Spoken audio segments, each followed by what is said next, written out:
સમગ્ર રાજ્યમાં ભારે ચર્ચા જગાવનાર મનરેગા કૌભાંડને લઈને સાંસદ મનસુખ વસાવાએ મોટું નિવેદન કર્યું હતું। મનરેગા કૌભાંડ મામલે ચૈતર વસાવાના આરોપો પર હવે સાંસદ મનસુખ વસાવાએ ખુલ્લાપણે જવાબ આપ્યો છે। જી હા, બિલકુલ, મનસુખ વસાવાએ ચૈતર વસાવા પર સીધા પ્રહારો કર્યા છે। મનરેગા મામલે સમગ્ર ગુજરાતને લપેટવામાં આવ્યા છે, જ્યારે ચૈતર વસાવા પોતે નર્મદા જિલ્લાના 400 કરોડના કૌભાંડનો આરોપ લગાવે છે। પરંતુ પ્રશ્ન તો એ થાય છે કે જ્યારે કામો ચાલી રહ્યા હતા ત્યારે ચૈતર વસાવા અને તેમની ટીમ ક્યાં હતી? 3 વર્ષ સુધી ચૂપ રહેનાર વ્યક્તિ હવે અચાનક કૌભાંડની વાતો કરે છે।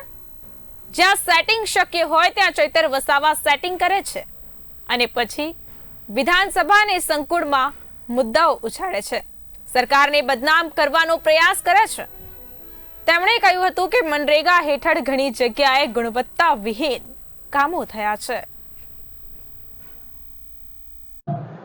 કે મનરેગા એવી સંસ્થા છે કે લોકોને, ગરીબ લોકોને રોજગારી આપનારી ને કેટલાક એવા અણવિકસિત ગામો હોય ત્યાં વિકાસ કરી શકાય એવા પ્રકારની સુંદર યોજનાઓ છે।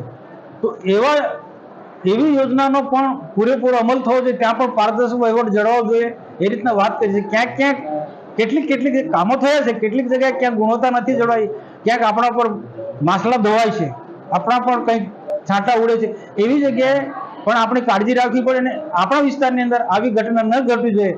મનરેગા યોજનામાં કે પછી કોઈ પણ યોજનાની વાત કરી, એટીવીટી હોય કે ગુજરાત પેટર્ન હોય કે પછી કોઈ પણ યોજના, એમાં દરેક યોજનામાં સાચા અર્થમાં એનો પારદર્શક વહીવટ જળવાય એ રીતના મેં વાતો કરી છે। સર, ચૈતર વસાવાએ કીધું છે કે નર્મદા જિલ્લામાં 400 કરોડનું કૌભાંડ। હું ચૈતર વસાવાને એમ કહું છું કે જે સમય એને સાવધાની રાખવાનું હોય, હું ચૈતર વસાવાને એમ કહું કે ડેડિયાપાડા તાલુકામાં એવી ગ્રામ પંચાયતો કે જે ચૈતર વસાવાના નેતૃત્વમાં કામ કરનારા સરપંચો છે, હું એના જ ગામ બોગજ ગામમાં વાત કહું તો બોગજ ગામમાં આ મનરેગાનું કામ ચાલતું હતું, અથવા તો એની આસપાસ જે ગ્રામ પંચાયતોમાં આ મનરેગાના કામો ચાલતા હતા, તે વખતે ચૈતર વસાવા કે એના